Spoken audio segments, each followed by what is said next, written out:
오늘 하나님의 말씀 여호수아서 14장 1절로 5절 말씀을 보도록 하겠습니다. 이쪽 지역에는 이제 여호수아가 정복 전쟁을 일으켜서 차지하는 가나안 땅을 분배하는 것에 대해서 나오고 있어요. 그래서 그 분배를 함에 있어서 이것이 자기가 행한 일이 아니라 그러니까 시작된 기원이 어디서부터 오는 거냐 하는 이야기를 하기 때문에 모세의 이야기를 다시 회고를 하는 거예요. 계속해서 반복해서 하죠. 성경은요 굉장히 반복을 해요. 귀에 못이 박히도록 반복을 합니다.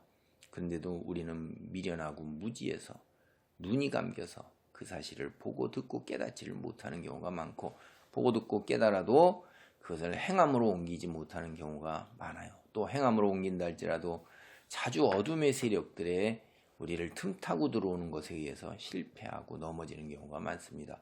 그러함에도 불구하고 우리는 계속해서 조금씩 상승적으로 전진하고 있다는 것입니다. 그리하여 우리가 5년 전이 다르고 10년 전이 다른 거예요. 만약 그렇지 못하다면 우리는 큰 영혼의 병에, 믿음의 병에 걸려 있는 것입니다. 14장 1절로 5절 말씀을 보겠습니다. 이것은 이스라엘 자손이 가나안 땅에서 받은 기업 곧 제사장 엘르아살과 눈의 아들 여호수아와 이스라엘 자손 지파의 족장들이 분배한 것이니라. 여기 뭐라고 돼 있어요?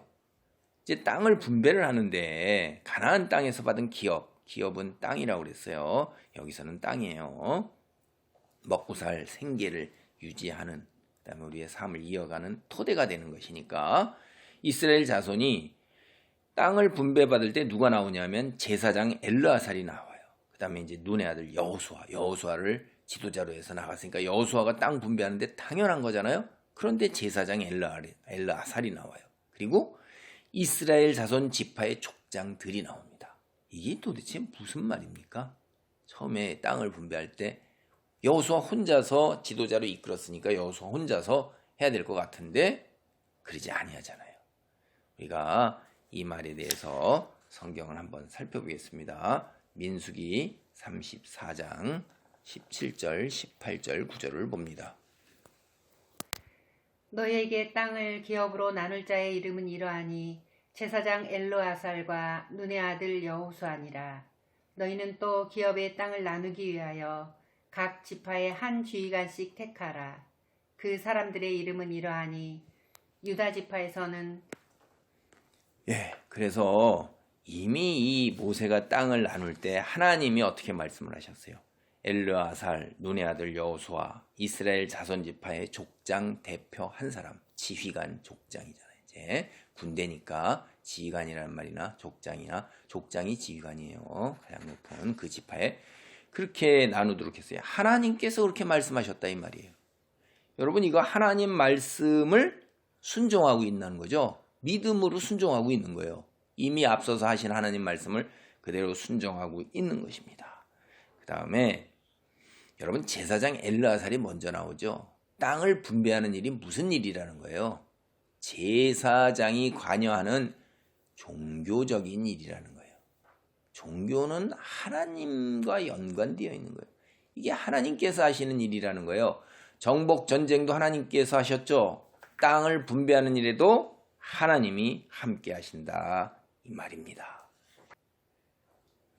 2절을 보겠습니다. 여호와께서 모세에게 명령하신 대로 그들의 기업을 제비 뽑아 9지파와 반 지파에게 주었으니 이는 2지파와 반 지파의 기업은 모세가 요단 저쪽에서 주었으며 레위 자손에게는 그들 가운데에서 기업을 주지 아니하였으니 이는 요셉의 자손이 므낫세와 에브라임의 2지파가 되었음이라.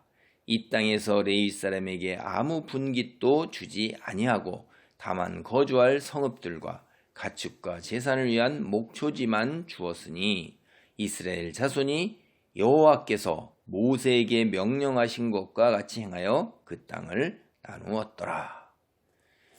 이제 여기 보면은 모세는 이 2지파 반을 갖다가 동쪽 땅에서 이미 주었어요. 그렇죠? 모세가 여기 2지파, 반지파, 므낫세 반지파를 주었단 말이에요. 그런데 레위 자손에게는 모세가 두 지파하고 반 지파를 줄 때도 기업을 주지 아니었다는 얘기가 나와요. 그때도 이게 민수기에도 나옵니다. 그런데 오늘 여기 여호수아서에서도 이런 이야기들이 한두 번 나오는 게 아니에요. 계속해서 나오고 있어요. 그리고 4절을 보면 그러면 12지파 중에서 레위 자손이 빠지면 11가 되잖아요. 그런데 12지파라는 건 굉장히 상징적인 의미가 있어요. 이게. 그래서 10이라는 숫자에 하나님께서 레위가 빠졌음에도 불구하고 요셉의 므낫세와 에브라임이 두 지파가 되는 거예요. 요셉의 아들이. 이거 우리가 창세기 이미 두 지파로 나와서 축복을 받습니다.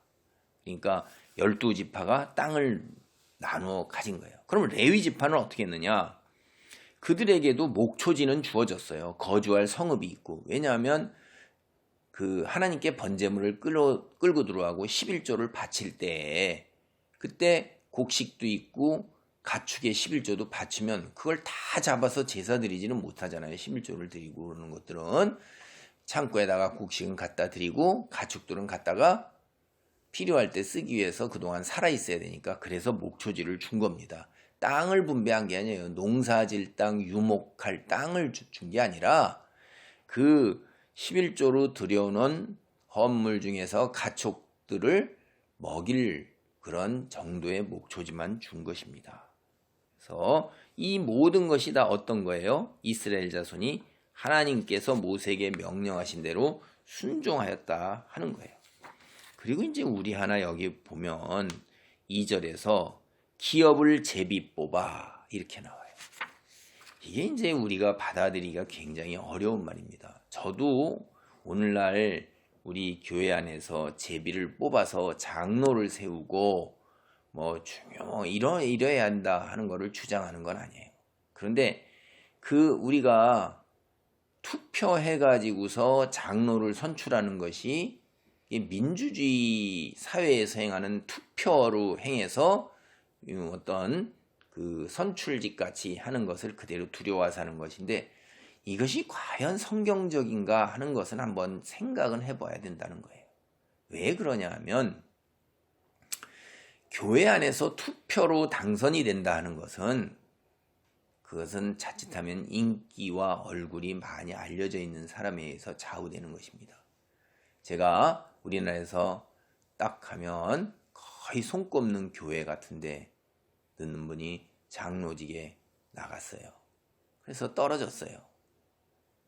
투표를 하는데 장로들이 열댓 명이 쭉 나와가지고 투표지를 하는데 그 많은 데에서 어느 정도만 장로가 되고 어느 정도는 안 되는 겁니다. 그럴 때 누가 되겠냐 이거예요. 교회가 크다 보니까 주차장에서 주차 봉사하는 사람, 얼굴 많이 알리는 사람, 나 저 사람 얼굴 알아. 그 다음에 그 성가대에서 서서 얼굴을 많이 알리는 사람, 저 사람 내 성가대에서 얼굴 봤어. 그리고 교회 정문이나 이런 데 같은 데서 주보를 나눠주고 안내하는 사람. 그러니까 장로가 될 사람들은 그런 봉사를 하려고 한다 이 말이에요. 얼굴을 알리는 봉사를 해야 된대요. 그러지 아니하고 교사를 하고 숨은 뒷단체, 선교단체에서 일을 하고 이런 사람들은 장로 되기가 어렵다는 거예요. 사람들이 그 사람 이름도 모르고 얼굴도 모르는 거예요. 근데 그 이름과 얼굴이 사진이 나오니까 알겠다 이거예요. 그래서 이것이 과연 성경적인가? 근데 성경은 제비를 뽑았어요.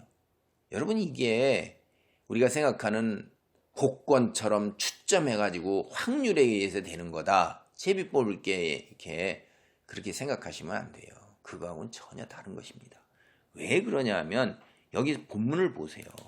엘르아살 제사장이 먼저 나와요. 그리고 이게 하나님의 말씀에 순종해서 그렇게 했다는 거예요. 하나님께서 제비를 뽑으라고 명령을 하신 거예요. 그 명령에 순종해서 하는 것은 철저하게 하나님이 통제하시고 지휘하시고 개입하셨다는 거예요. 이 제비를 어떤 방식으로 뽑았는지는 우리는 모릅니다. 그러나 분명히 여기에 하나님의 뜻을 물을 때 또 제사장들이 우림과 둠밈이라는 그게 아마 예스, 노 이런 거를 가리키는 두 가지의 제사장이 썼던 그 제비 뽑는 방식은 또 성경에서도 나와요. 근데 우리가 정확하게 어떻게 했는지를 분명하게 알지를 못하고 여기서도 땅을 분배할 때 어떻게 제비 뽑기를 했는지, 뭐 예를 들면 색이 다르거나 어떤 표시를 한 돌이나 나무 조각을 용기에 넣어서 땅에 던지고 혹은 용기에서 뽑아 결정을 내렸고 뭐 이런 거를 그때 당대 행했던 걸로 추측을 할 뿐이지 도대체 어떻게 이루어졌는지는 성경에 기록되어 있기 때문에 모릅니다. 제가 드리고 싶은 말씀은 그래서 장로님들을 선출하고 세울 때 우리가 제비를 뽑아서 세우자 그러는 이야기가 아니라 이런 방법도 들어올 수도 있다 이런 거예요. 어느 정도 선까지 추천을 받아서 그분들을 갖다가 어느 정도 추리고 난 다음에 그 중에서 누가 될 것인가를 예스 노 기도하고 뭐하고 우리가 준비를 철저하게 해서 하는 방법도 한번 생각해 볼 수도 있구나. 그러면 인기에 의해서 영합에 의해서 되는 건 아니니까 일정 자격을 거친 자들을 그 중에서 하나님께 계속 기도하고 묻는 이런 방법도 할 수 있고, 실제로 어떤 교단에서 목사님들이 모였을 때 어떤 결정을 할 때는 제비 뽑기를 하는 경우도 저는 있었습니다. 하나님께 묻고 기도 열심히 하고 처음부터 예배를 시작을 하니까요. 그래서 우리는 그걸 어떻게 받아들이냐 하는 것에 한 관점을 생각해 볼 필요는 있다 하는 거예요. 자, 모세가 레위 지파에게 땅을 주지 않았음을 다시 한번 여기서 확인하는 건 왜 그럴까요? 왜 그럴까요? 하나님께서 그렇게 명령하신 말씀, 누군가는 하나님을 섬기는 일에 앞장서야 한다는 거예요. 그리고 공동체 안에서 그런 사람들을 하나님께서 이야기하신 방법으로 그들이 영적인 일에만 종사할 수 있도록, 하나님 일에 종사할 수 있도록 같이 뒷받침을 하고 후원을 해야 할 필요가 있다는 것을 우리는 다시 한번 여기서 생각을 해봅니다. 기도하겠습니다. 하나님 감사합니다. 우리가 세상에 살면서 교회 안에도 세상의 가치관과 제도들이 침투해 들어와서 세상과 구별된 거룩함을 온전하게 지켜내지 못하고 있음을 우리는 깨닫습니다. 그리하여 아버지 하나님이여, 어떤 것이 더 성경적이고 어떤 것이 우리의 올바른 믿음으로 구별하고 거룩한 것인가를 한번 생각해 볼 수 있게 하심을 감사합니다. 잘 깨닫고 바른 삶의 자리에 설 수 있도록 안목과 지혜를 허락하여 주옵소서. 예수님의 이름으로 기도하옵나이다. 아멘.